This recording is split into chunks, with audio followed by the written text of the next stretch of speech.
샬롬. 2021년 10월 6일 동인교회 수요일을 시작하겠습니다. 사도신경으로 우리의 신앙을 고백하겠습니다.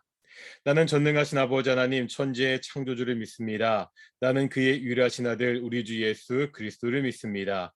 그는 성령으로 잉태되어 동정녀 마리아에게서 나시고 본디오 빌라도에게 고난을 받아 십자가에 못 박혀 죽으시고 장사된 지 사흘 만에 죽은 자 가운데서 다시 살아나셨으며 하늘에 오르시어 전능하신 아버지 하나님 우편에 앉아 계시다가 거기로부터 살아있는 자와 죽은 자를 심판하러 오십니다.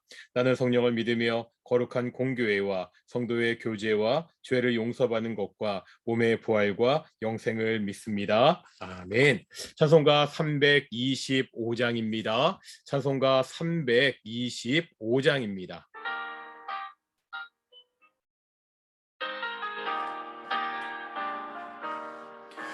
예수가 함께 계시니 시험이 오나 겁없네. 기쁨의 근원 되시는 예수를 위해 삽시다. 날마다 주를 섬기며 언제나 주를 기리고 그 사랑 안에 살면서 딴 길로 가지 맙시다. 이 세상 사는 동안에 주 이름 전파하면서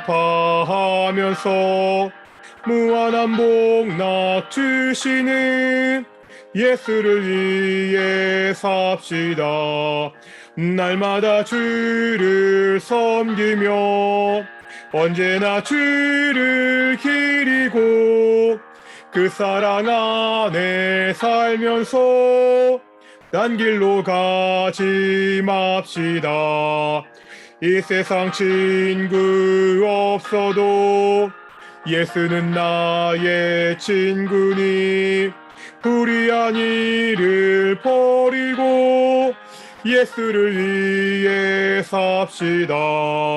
날마다 주를 섬기며 언제나 주를 기리고 그 사랑 안에 살면서 딴 길로 가지 맙시다. 주께서 심판하실 때 잘했다 칭찬하리니 이러한 상급 받도록 예수를 위해 삽시다.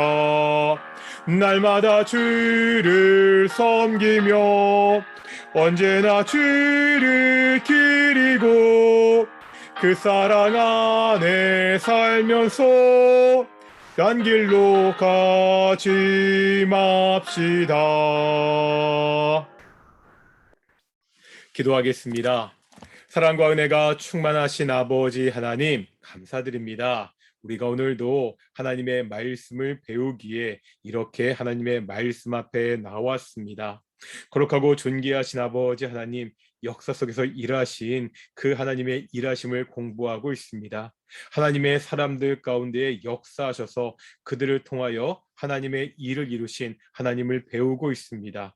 이 시간을 통하여 역사를 주관하시는 하나님, 우리와 함께 일하신 하나님을 바라보게 하시고 우리도 오직 하나님과 함께 하나님의 일을 감당하는 성도가 될 수 있도록 인도해 주시옵소서. 아버지 하나님, 가을 특별 새벽 기도회가 계속되고 있습니다. 우리 동의의 성도들 다시 한번 그 마음을 더욱더 다질 수 있는 귀한 시간 되게 하시고 이 어려운 시대 하나님의 성전으로 올라가겠다고 결단하며 하나님께 부르짖고 기도하는 귀한 시간 될 수 있도록 인도해 주십시오. 우리 동인의 가정들마다 예수님을 믿지 않은 가족들이 많이 있습니다. 부모와 자녀, 형제와 자매, 부부간에 아직까지 예수를 믿지 않은 가족들이 있는데 하나님, 그들 가운데 예수 그리스도의 복음이 들어가게 하셔서 함께 예수님 믿고 함께 교회 나와 예배하고 교제할 수 있도록 주께서 인도해 주시옵소서. 오늘도 말씀을 배울 때 성령께서 함께 주시옵소서. 감사하며 이 모든 말씀 예수님의 이름으로 기도드렸습니다. 아멘.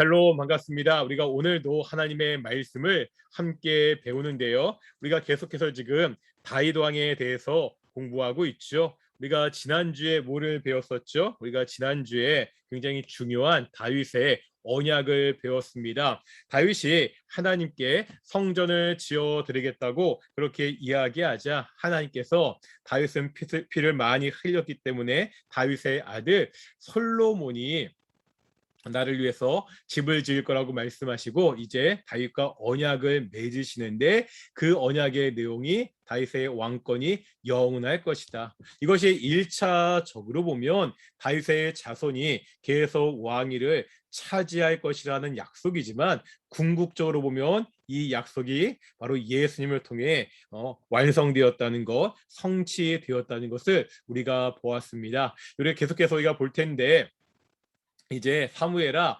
8장에 보면 어떤 이야기가 있냐면 다윗이 계속해서 전쟁에서 승리하는 이야기가 있습니다.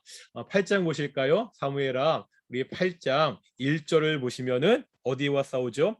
블레셋과 싸우는 장면. 8장 2절에 보면 모압과 싸우고요.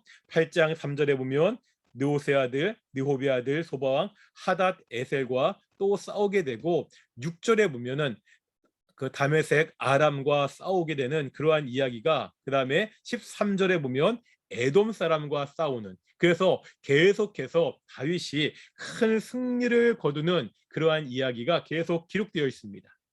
그런데 다윗이 그러니까 다시 말하면 주변의 여러 나라들과 계속해서 전쟁을 해서 승리를 하고 있잖아요.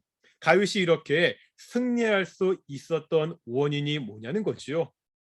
다윗의 군사를 지도하는 통솔력, 지도력이 뛰어나기도 했겠지요. 하지만 성경은 다윗 개인의 능력이 아니라 그것보다 더 큰 이 승리의 요인을 말씀하고 있습니다. 그게 8장 6절에 나옵니다. 8장 6절 마지막에 보면 뭐라고 나오고 있죠? 같이 볼까요? 다윗이 어디로 가든지 여호와께서 이기게 하시니라. 어떻게 큰 승리를 거뒀다고요? 여호와께서 이기게 하셨다. 이렇게 말씀하고 있습니다. 한 번만 말하는 것이 아닙니다. 우리 한번 14절도 볼까요? 8장 14절 마지막에 보면 또 말씀하고 있죠. 다윗이 어디로 가든지 여호와께서 이기게 하셨다.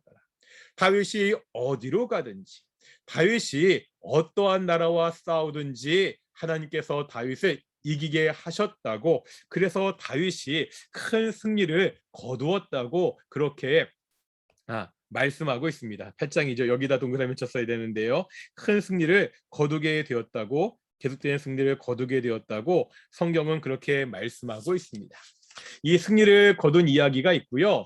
사무엘하 9장에 보면 다윗이 사울의 집을 선대하는 그러한 장면이 9장에 나옵니다. 누구에게 잘해 주냐면 요나단의 아들 모비보셋을 선대하는 이야기가 있습니다. 우리나라 역사도 마찬가지고 다른 나라 역사도 마찬가지고요. 지금 왕조가 바뀐 거잖아요. 그러니까 나라가 바뀌지 않았지만 사울 왕조에서 다윗 왕조로 나라가 바뀌었잖아요. 그럼 이렇게 새로운 왕조가를 세우게 된 왕이 가장 먼저 하는 일 중에 하나가 뭐냐? 그 이전 왕조의 사람들을 다 죽이는 겁니다. 특별히 이전 왕조의 그 왕의 그 자녀들, 그 자손들, 손주들까지 다 진멸해서 죽이고 합니다. 왜 그렇죠? 혹시나도 그 이전 왕조의 그 사람들이 그 세력을 모아서 다시 반란을 꾀할까 봐 그 이전 왕조의 모든 남아있는 왕의 자손들을 다 죽이거든요. 우리나라에서 고려가 망하고 조선이 다시 이렇게 새로운 나라가 세워졌잖아요. 그럴 때 이 조선이라는 나라에서 했던 것 중에 하나가 뭐냐면 바로 고려 왕의 자식들, 그러니까 왕씨성을 가진 사람들을 굉장히 많이 핍박하고 죽인 것을 볼 수 있습니다. 그래서 왕씨성을 가진 사람들은 다 뿔뿔이 흩어져서 도망쳐 살았다는 것을 우리가 볼 수 있습니다. 하지만 다윗은 그렇게 하지 않습니다. 자신의 승리가 그냥 권력 다툼을 통해서 자기가 왕이 된 것이 아니라 하나님께서 자신을 왕으로 삼아 주셨다는 것을 다윗은 알고 있었습니다. 그리고 하나님께서 약속하셨죠. 다윗의 왕권이 영원할 것이라. 그것을 다윗은 믿고 있었기 때문에 알고 있었기 때문에 요나단의 아들 모비보셋을 다윗이 굉장히 잘하고 선대하는 것을 그렇게 볼 수가 있습니다. 그리고 이제 사무엘하 10장에 보면 다윗이 암몬과의 전쟁에서 큰 승리를 거두고 그 수도 락바를 포위하고 전쟁하는 이야기가 그렇게 나와 있습니다. 그래서 사무엘하 1장부터 사무엘하 10장까지 보면은 어떠한 내용이 있었죠?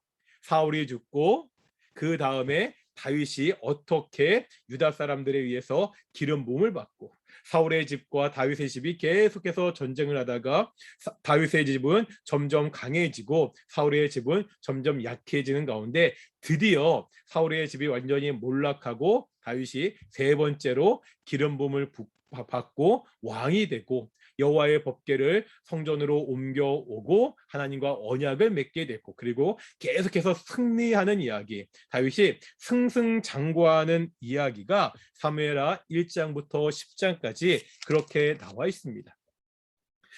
옛날 이야기 동화라면 그래서 다윗이 행복하게 잘 살았더라 이렇게 마무리되면 너무나 좋은데 이제 사무엘하 우리 11장부터 20장까지 보면 그 사울의 그 다윗의 죄의 이야기와 그 죄에 대한 하나님의 징계에 대한 이야기가 나오는 것을 우리가 볼 수 있습니다. 먼저 사무엘하 11장에 보면 다윗과 밧세바의 이야기가 나옵니다. 이야기는 우리가 너무나 잘 알고 있죠.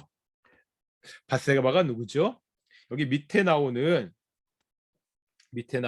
다윗의 충신 우리아의 아내였습니다. 다윗이 어떠한 짓을 저지릅니까? 어떤 일을 하죠? 이 우리아의 아내 밧세바를 취합니다. 그 다음에 이 밧세바가 임신을 하게 되자 그 사실을 숨기기 위해서 우리아를 다시 예루살렘으로 부르는데 우리아가 아내와 동침하지 않자 나중에 어떻게 하죠? 우리아를 전쟁터에 보내서 가장 치열한 전쟁 중에 나가게 해서 우리아를 죽게 하는 살인 교사까지 저지르는 것을 볼 수가 있습니다. 굉장히 심각한 죄를 저지른 거죠. 이 죄에 대해서 우리 11장 27절 보실까요? 11장 27절 마지막에 보면 이렇게 말씀하고 있습니다. 다윗이 행한 그 일이 여호와의 보시기에 악하였더라. 하나님이 보시기에 악한 일을 저질렀다고 성경은 평가하고 있습니다. 아니, 우리가 앞서 다윗의 모습을 봤잖아요. 다윗은 하나님의 마음에 합한 자였습니다. 하나님을 의지하고 왕이 오르고 전쟁에서 승리한 사람이었습니다. 다윗이 어디에서 누구랑 전쟁을 하도 하나님이 함께 하셔서 어디에서든지 다윗을 승리하게 하셨습니다. 그런데 다윗이 왜 이렇게 끔찍한 죄를 저질렀냐는 거죠. 왜 하나님이 보시기에 악한 일을 저지르느냐? 우리가 그 원인을 살펴볼 필요가 있습니다. 지금 죄의 질이 굉장히 나쁘잖아요. 첫째 뭐 한 거죠? 자신의 권력을 이용해서 여자를 취하는데 그것도 충성스러운 부하의 여자를 취하게 됩니다. 간음한 거죠. 이것 너무나 악한 죄인데요. 또 어떤 일을 저지르죠? 자신의 범죄 사실을 솔직히 고백하지 못하고 그 범죄 사실을 은폐하려고 합니다. 이것도 악한 범죄인데 그 다음에 더 끔찍한 범죄를 저지르잖아요. 자신의 생각대로 범죄가 은폐하게 되지 않지 아까 말씀드린 대로 우리아를 죽게 만드는 살인죄도 무서운 죄인데 어떠한 죄를 저지르고 있어요? 살인, 교사, 강간에, 강간에, 범죄, 은폐, 살인 교사의 죄를 다윗이 저지르고 말았습니다. 하나님의 사람, 하나님의 마음에 들었던 그 다윗이 이런 죄를 저지렀을 것이라고 보기에는 너무나 끔찍한 죄를 저지르고 있죠. 도대체 그 하나님의 사람 다윗이 왜 이렇게 끔찍한 범죄를 저질렀습니까? 우리가 한번 볼 필요가 있습니다. 이게 성경의 11장에 나오는 표면적인 죄는 어떤 죄죠? 한번 보겠습니까? 우리 11장 우리 1절 마지막에 보겠습니다. 11장 1절 마지막에 보면 다윗은 예루살렘에 그대로 있더라. 이게 무슨 이야기냐면요. 우리가 전반적인 그 상황을 우리가 볼 필요가 있습니다. 우리 11장 1절 보실까요? 11장 1절입니다. 그 해가 돌아와 왕들이 출전할 때가 되매, 이게 지금 무슨 말이냐면요. 여기서 해가 돌아왔다는 것은 유대력으로 세인 앞비어를 말합니다. 그러니까 우리가 지금 쓰는 달력으로 말하면 3월과 4월이거든요. 그래서 어떠한 성경에 보면 봄이 되어 이렇게 이야기합니다. 이스라엘 지역은요, 우리와 달리 뭐 봄, 여름, 가을, 겨울 이렇게 구분하지 않고 우기와 건기로 그렇게 계절을 구분하고 있습니다. 그러니까 겨울이 우기예요. 이제 우기가 끝나고 건기가 시작되는 봄이 되었다는 거예요. 그러니까 우기에는요, 막 비가 내리고 땅이 질퍽하니까 전쟁하기 힘들거든요. 이제 우기가 끝나고 건기가 되어서 봄이 되니까 왕이 출정할 때가 되었다. 이제 전쟁할 때가 되었다. 그런 상황입니다. 그런데 지금 어떠한 상황이냐? 아까 우리 10장에 봤죠? 10장에서 암몬과 전쟁 중에 있습니다. 그리고 우리 그 11장 이 다윗과 밧세바 이야기가 다 끝나고 12장 보실까요? 우리 12장 26절 이하에 보면 다시 암몬과의 전쟁 이야기가 계속되고 있습니다. 이게 무슨 말이냐면 10장에서 암몬과 전쟁 중이었잖아요. 그때 암몬의 수도 랍바를 포위하고 그렇게 열심히 맹공격하는 중이었거든요. 그런데 그 상황에서 우기가 되어서 전쟁이 더 이상 지속되지 않았던 거예요. 그렇게 전쟁을 쉬다가 다시 건기가 되어서 아까 우리 11장 1절에 왕이 출전할 때가 되어라는 표현이 그렇다는 거죠. 그래서 이제 드디어 암몬과의 전쟁을 막 시작해야 되는 거고, 이제 12장 26절 이하에 보면 다시 암몬과의 전쟁을 하고 있습니다.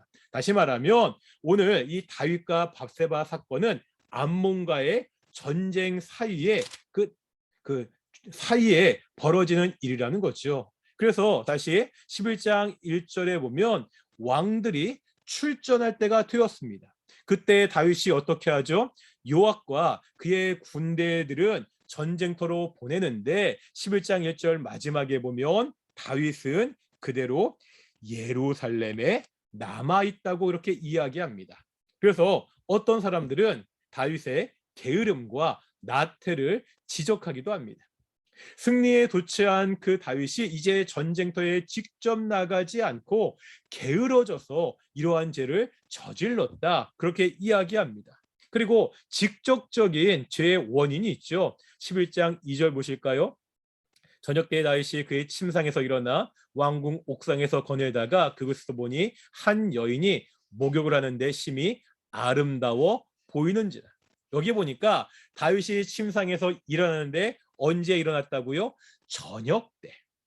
낮잠 푹 자고 저녁 때야 느지막이 일어나서 옥상에서 한 여인이 목욕하는 모습을 보았다는 거죠. 역시 다윗의 게으른 모습과 재중의 안목의 적용. 그 다윗의 눈이 죄를 일으켰다. 이로 말미암아 다윗이 큰 죄를 저질렀다. 그렇게 이야기하고 있습니다. 사실 눈에 보이는 이 죄의 원인은 이것이 맞습니다. 다윗이 게을러 보이기도 하고요. 다윗이 직접 전쟁터에 나가지도 않았습니다. 그러다가 여자를 보고 음욕이 생겨서 죄를 저질렀습니다. 그런데 이런 표면적인 이유보다 더 근본적인 죄의 원인이 있습니다. 생각해 보겠습니다. 나라가 커지고요. 어느 정도 나라가 안정되면 반드시 왕이 전쟁터에 나갈 필요는 없습니다. 꼭 왕이 전쟁터에 나가서 전쟁을 수행할 필요는 없는 거예요. 후방에서 전쟁을 지시하고 지원하면서 얼마든지 전쟁을 수행할 수 있습니다.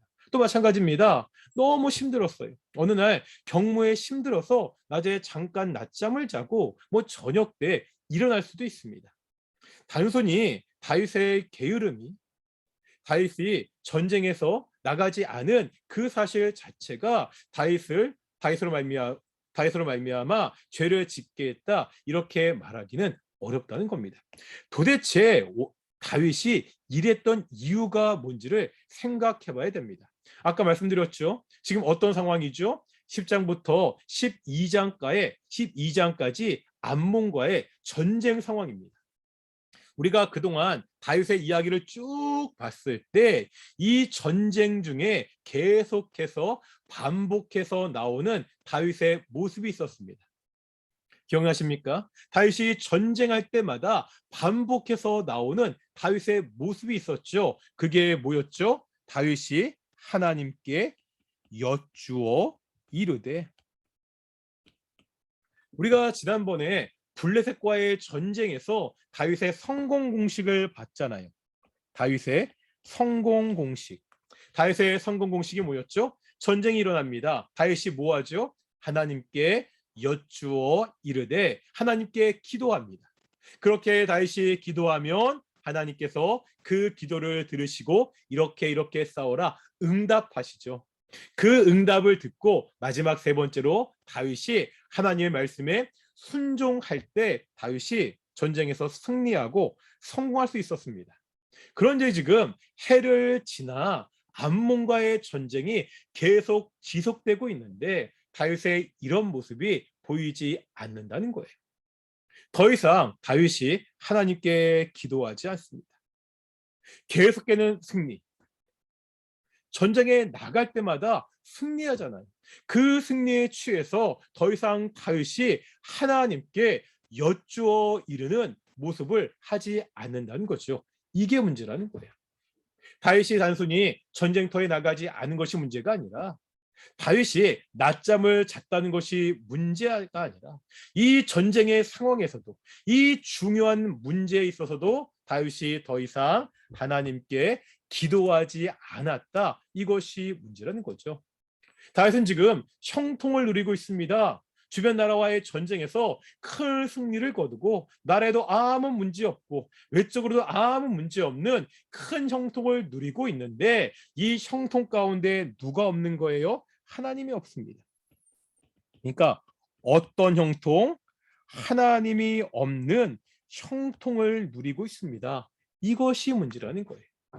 다윗이 하나님이 없는 형통을 누릴 때 다윗이 하나님을 잊고 하나님께 기도하지 못했고 결국 하나님 앞에 범죄하는 그러한 모습을 저지르는 것을 오늘 본문은 우리에게 보여주고 있습니다.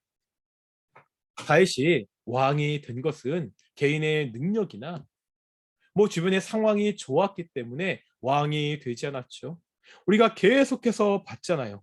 또 나오고 했죠. 뭐 나올 것 같습니까? 우리가 통일왕국 시대 볼 때마다 계속해서 봤던 게 뭐였죠? 성공의 1차 방정식. Y는 AX 플러스 B. 성공, 개인의 능력, 주변 환경. 다윗이 왕으로 성공하고 형통을 누린 것은 그 개인의 능력이 뛰어나서도 아니고 주변의 환경이 특별히 좋아서도 아니었습니다. 다윗은 목동이었습니다. 왕이 되기까지 그 전 왕이 계속해서 죽이려고 쫓아다니는 어려운 상황을 겪었습니다. 그럼에도 불구하고 다윗이 왕이 되었고 왕으로 성공할 수 있었던 이유는 결정적인 변수 하나님의 개입이었습니다. 그런데 막상 이 하나님의 개입으로 다윗이 성공하자 다윗이 무엇을 잊어버린 거예요? 하나님을 잊어버렸습니다. 하나님 없는 형통을 누리고 있습니다. 이 성공에서 하나님이 빠지기 시작하자 다윗이 죄를 짓고 실패하는 것을 오늘 사무엘하 11장은 우리에게 너무나 잘 보여주고 있습니다. 이 와중에 이 다윗의 부하 우리아는 끊임없이 다윗에게 충성을 보이고 있지요. 그래서 12장에 보면 하나님께서 다윗의 죄에 대해서 그냥 넘어가지 않고 선지자 나단을 보내서 그 다윗을 책망한 것을 볼 수가 있습니다. 한번 우리 12장 10절 보실까요? 12장 10절입니다. 찾으셨나요? 같이 읽겠습니다. 시작. 이제 내가 나를 업신 여기고 여기까지. 다윗이 했던 행위가 어떠한 행위라고요? 하나님을 업신 여김이다. 이렇게 말하고 있습니다. 하나님이 개입하시고 하나님이 어디로 가든지 승리하게 하셨기 때문에 지금까지 형통했던 다윗이 이제 하나님을 업신 여기고 있습니다.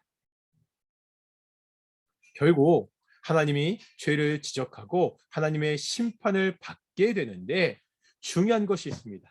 우리가 앞에서 사울왕도 봤잖아요. 사울왕도요, 죄를 지었죠. 잘못했습니다. 선지자 사무엘을 통해서 그 죄를 지적받았죠. 그때 사무엘은 어떻게 했었죠? 아니, 사울왕은 어떻게 했었죠? 그 죄의 지적을 받고 자신의 잘못을 인정하고 회개하지 않았습니다. 어떻게 했죠? 백성들의 핑계를 댔습니다. 아니, 백성들이 계속해서 지금 다 도망가고 있습니다.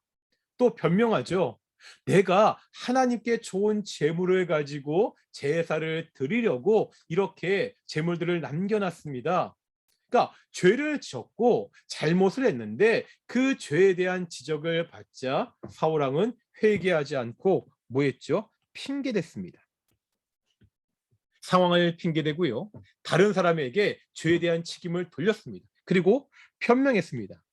아니요, 내가 이렇게 하려고 계속해서 자신의 잘못을 포장했습니다. 그런데 다윗은 달랐다는 거예요. 다윗은요, 사울보다 훨씬 강대한 권력을 가지고 있었습니다. 주변 나라들을 정벌하면서 다윗 왕 때 그 왕권이 점점점 강해지고 있습니다. 누구 하나 감히 다윗에게 이렇게 그 권력을 넘보지 않을 정도로 큰 힘을 가지고 있는 상황이었습니다. 그러니까 다윗이 범죄할 때도요, 다윗의 신하들이 다윗을 도왔고요, 그 다윗의 장수도 다윗을 도왔습니다. 정말 무소불위의 권력을 그렇게 가지고 있었거든요. 얼마든지 죄의 지적을 받았을 때 다윗이요, 그것을 무시하고 자기 멋대로 그렇게 할 수 있었습니다. 하지만 다윗은 사울과 달랐습니다. 우리 한번 13절 보실까요? 13절 보겠습니다. 같이 읽겠습니다. 시작. 다윗이 나단에게 이르되 내가 여호와께 죄를 범하였나라 하매 나단이 다윗에게 말하되 여호와께서 또 당신의 죄를 사하셨나니 당신이 죽지 아니하려니와. 다윗이 뭐 하고 있죠? 하나님께 회개하고 있습니다. 자신의 잘못을 인정하고 하나님께 회개하는 모습이 12장 13절에 나타나고 있습니다. 이것을 굉장히 잘 보여주는 것이 시편 51편입니다. 우리가 지금 특별 새벽 기도의 기간이잖아요. 우리가 특별 새벽 기도의 시편 120편부터 보고 있는데, 그러니까 보고 있는 이유가 있다고 말씀드렸죠. 시편 120편부터 134편에 보면 표지어가 있는데 그 표지어가 뭐죠? 성전에 올라가는 노래. 그래서 우리가 이 특별 새벽 기도의 시간에는 성전에 올라가는 노래라는 이 표제어를 가진 시들을 살펴보면서 이 어려운 시대에 하나님의 성전에 올라가자 그런 마음으로 이 시편을 보고 있는데, 시편 51편 한번 보시겠습니까? 시편 51편 보시면은요, 찾으셨나요? 그 표제어가 뭐라고 되어 있죠?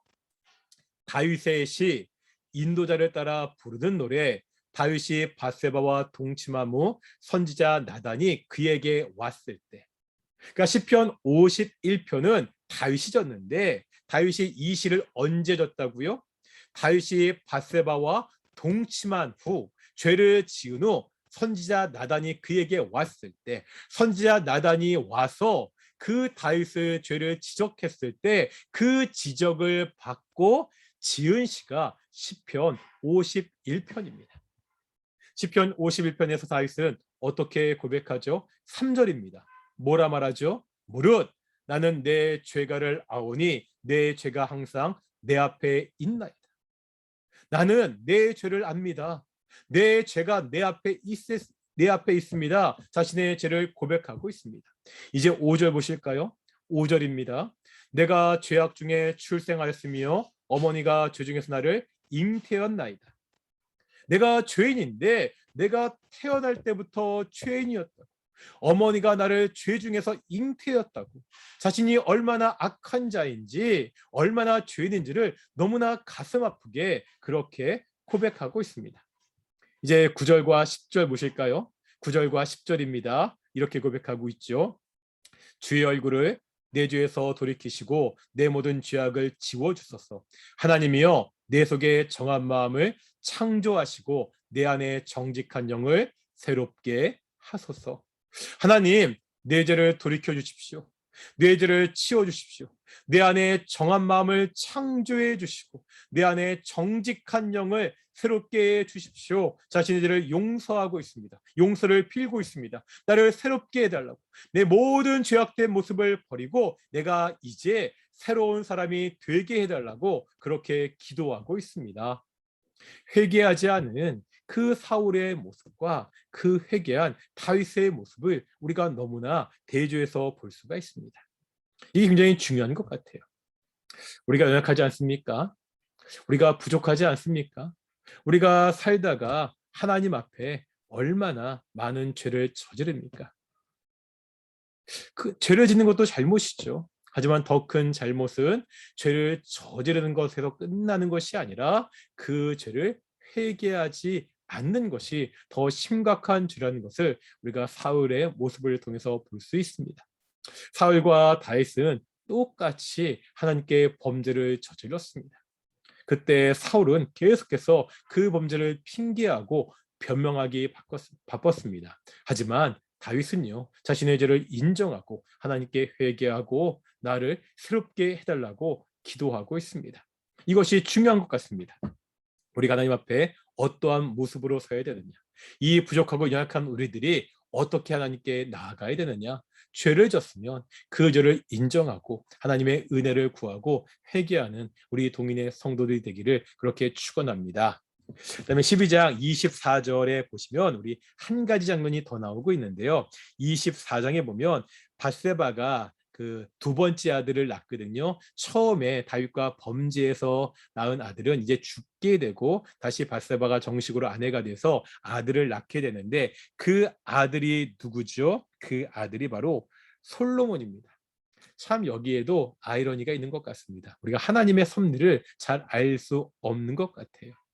그러니까 이 솔로몬은요, 누구의 아들이라고요? 다윗과 밧세바의 아들입니다.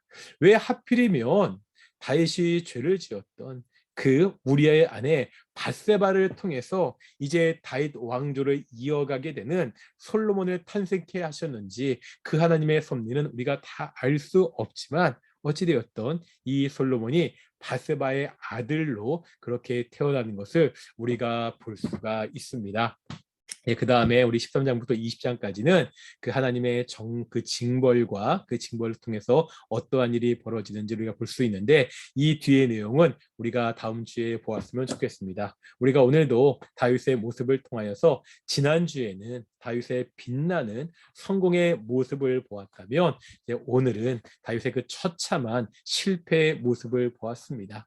우리가 이 다윗의 성공과 실패를 통해서 가장 중요한 것은 하나님, 다윗이 성공할 때도 하나님이 함께 계셨기 때문에 성공했고요. 다윗이 실패할 때는 다윗이 하나님이 없는 형통을 누릴 때 실패했다는 그 사실을 기억하셨으면 좋겠고요. 때로 연약해서 우리가 실수하고 죄를 지었을 때도 사울과 같이 핑계하거나 변명하지 않고 하나님께 회개하고 기도하는 우리 동인의 성도들이 되기를 그렇게 축원합니다. 제가 기도하겠습니다.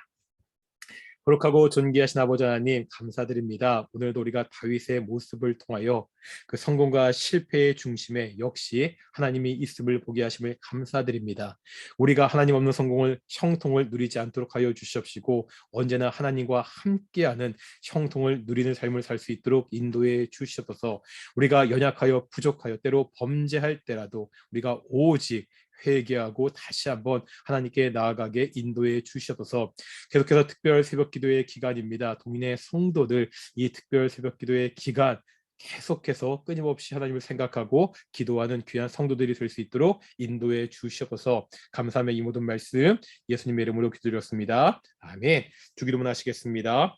하늘에 계신 우리 아버지, 아버지 이름을 거룩하게 하시며 아버지의 나라가 오게 하시며 아버지의 뜻이 하늘에서와 같이 땅에서도 이루어지게 하소서. 오늘 우리에게 이루어갈 양식을 주시고 우리가 우리에게 잘못한 사람을 용서하여 준 것 같이 우리 죄를 용서하여 주시고 우리 시험에 빠지지 않게 하시고 악에서 구하소서. 나라와 권능과 영광이 영원히 아버지의 것입니다. 아멘. 샬롬. 이제 모두 공부 마치겠습니다. 다음 주에 뵙겠습니다. 샬롬.